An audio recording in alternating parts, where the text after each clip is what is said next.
Bonjour tout le monde. Alors aujourd'hui je vous propose Janu Shirsasana. Janu Shirsasana, c'est une posture d'étirement postérieur, c'est une posture assise et c'est une posture asymétrique. Donc Janu Shirsasana va aussi favoriser le travail de l'ouverture au niveau du bassin. Par contre, Janu Shirsasana doit être pratiqué avec modération pour les problèmes, pour les personnes qui ont des problèmes de genoux et ou de hanches par exemple, d'accord. Mais je vous montrerai, on va pouvoir utiliser aussi des adaptations pour alléger et puis aussi pour renforcer, pourquoi pas. Voilà, donc comme toutes les postures asymétriques, évidemment, on va la faire d'un côté et puis on va la faire de l'autre côté, bien évidemment. Alors, je vais vous montrer, avant de commencer à rentrer directement dans la posture, parce que vous savez, c'est toujours bien d'échauffer un petit peu, je vais vous montrer ce que vous pouvez faire comme mouvement pour préparer cette posture, on va dire. D'accord ? Donc, on peut par exemple la préparer en se mettant debout. Après avoir fait vos petits échauffements, que vous connaissez maintenant, puisqu'on les a déjà faits, je vous les ai déjà montrés, de bras, d'épaules, toujours ça.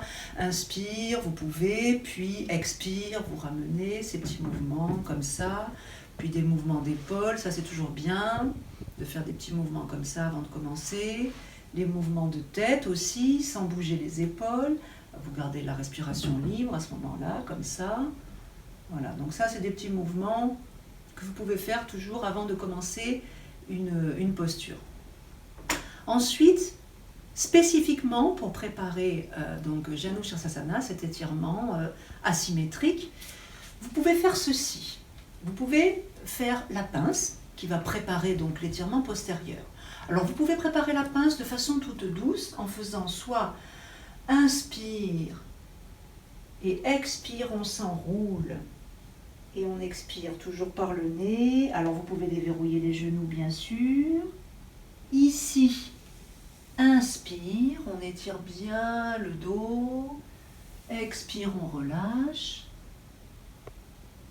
Inspire, on remonte, on déroule.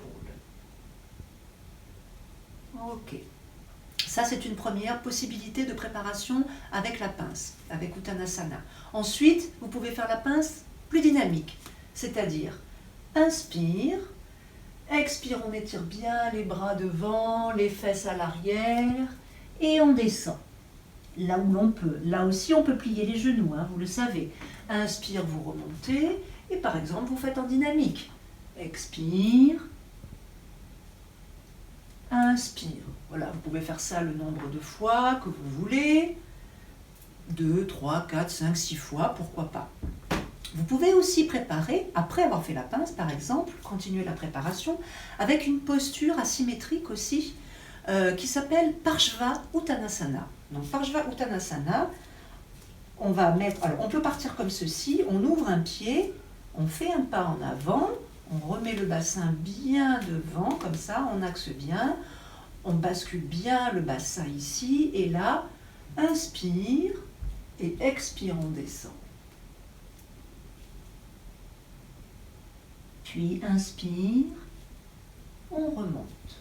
Donc ça, vous pouvez le faire 1, 2 ou 3 fois d'un côté, puis ensuite, évidemment, vous ouvrez de l'autre côté. Vous pouvez prendre un petit temps entre les deux pour observer, et vous faites la posture de l'autre côté. Exactement le même nombre de fois. Inspire et expire, vous descendez. Alors évidemment, vous allez peut-être sentir des différences, c'est tout à fait normal. Vous les notez tout simplement, expire, voilà, sans juger quoi que ce soit, ni qui que ce soit, et vous revenez ici. Une fois que vous avez terminé, en Samastiti, la posture de repos, en prenant bien soin, en prenant bien conscience de vos appuis, voilà, les pieds, vous observez un petit peu comment est votre corps maintenant. Ensuite, vous pouvez vous asseoir et passer à la posture Janu Shirsasana. Alors, je vais vous montrer d'abord de face pour vous montrer comment prendre la posture, et ensuite je me tournerai de profil, ce sera mieux pour vous. Alors vous pouvez utiliser un petit support, par exemple, pour mettre sous le bout de vos fesses, ça peut être bien, ou pas, mais bon, n'hésitez pas à prendre. Alors ici, on va plier une jambe, et ensuite, on ouvrira. Voilà, donc cette jambe-là, celle qui est tendue, elle reste bien dans l'axe, on remet bien le bassin, le talon doit être, dit-on, au périnée, mais ça n'est pas obligé, suivant les possibilités que vous avez, vous pouvez ouvrir un petit peu plus, pour que ce soit moins intense pour le genou. Vous pouvez aussi prendre, si vous avez besoin, un support pour mettre sous le genou, ou encore un petit peu plus haut. D'accord? Une fois que vous êtes installé dans la posture, donc là maintenant je vais me tourner de profil, avec ou sans support, donc.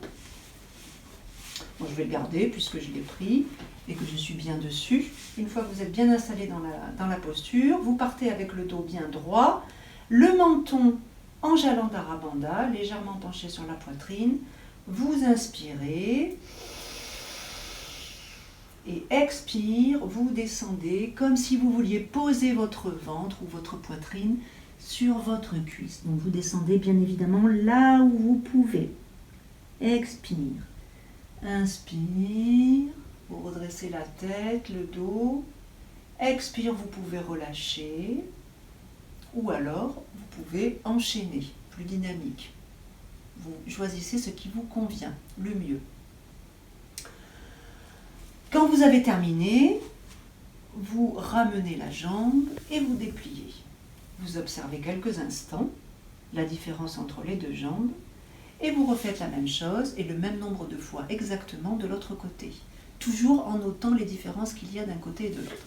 Alors je vais me mettre de l'autre côté, moi, comme ça je vais travailler cette jambe. Et je vais vous donner quelques variations, notamment au niveau des bras.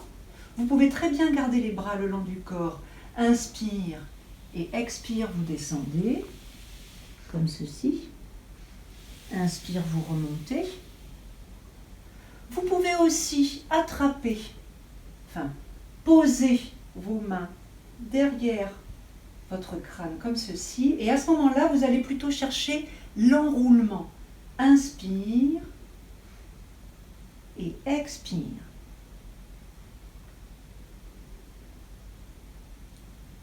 Alors là, quand on a des petites douleurs au niveau du dos, cette dernière possibilité peut être pas mal du tout. Donc, voyez, à tester. Vous pouvez aussi utiliser un support plus ou moins important, plus ou moins haut. Ça peut être ça, par exemple. Ça peut être aussi un tabouret ou une chaise. Et posez votre tête dessus. Et là, vous en profitez, vous restez et vous relâchez. Vous faites des respirations profondes, calmes, tranquilles. Et à chaque expiration, eh bien, vous détendez, vous reposez. Vous pouvez aussi faire ceci. Ok. Et vous pouvez aussi utiliser une variation qui va intensifier la pratique, c'est-à-dire la posture, c'est-à-dire que là, vous allez surélever votre pied et normalement, ça devrait intensifier la posture. Inspire, expire. L'étirement, ce sera un peu plus intense. Voilà, inspire, expire. Voilà donc pour Janu Sirsasana. Alors, quelle que soit la possibilité que vous choisissez, sachez qu'elle ne sera ni mauvaise, ni,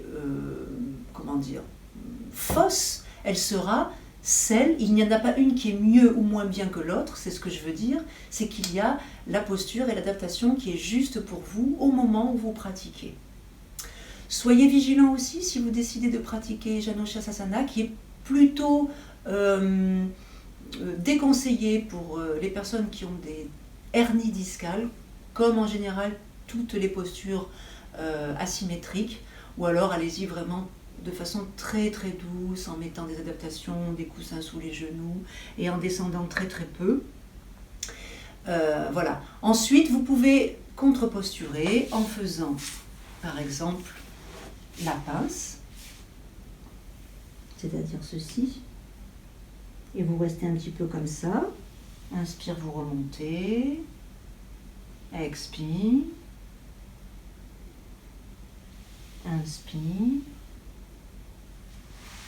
et enfin vous pouvez également contre-posturer en étant allongé ici, dans la table à 2 pieds, inspire, et en gardant les jambes ouvertes, expire. Donc là on est vraiment dans une contre-pose où on est à l'aise, on est tranquille. Donc n'hésitez pas à ouvrir vos genoux, inspire, et expire. Voilà, et vous pouvez terminer Apanasana. On ramène les genoux sur la poitrine. Inspire, expire, inspire, expire. Et enfin, vous détendez tout pendant quelques instants. Vous laissez la respiration libre en Shavasana.